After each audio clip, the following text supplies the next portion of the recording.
با تو خم چطوری بونه رو به رو.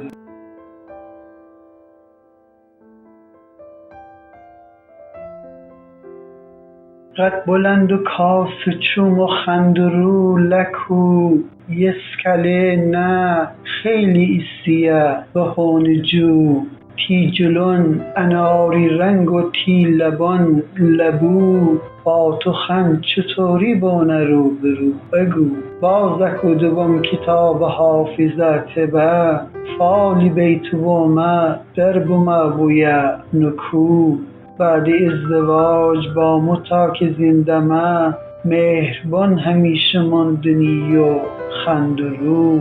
مایی مایی مایی لکو لکو لکو کاش مایی مایی مایی لکو لکو لکو کاش نشتی بینی بر آفتاب پیش رو دل میشینی بشکنه که بی تو عین او پرسس حسیر نه نبونیه رفو.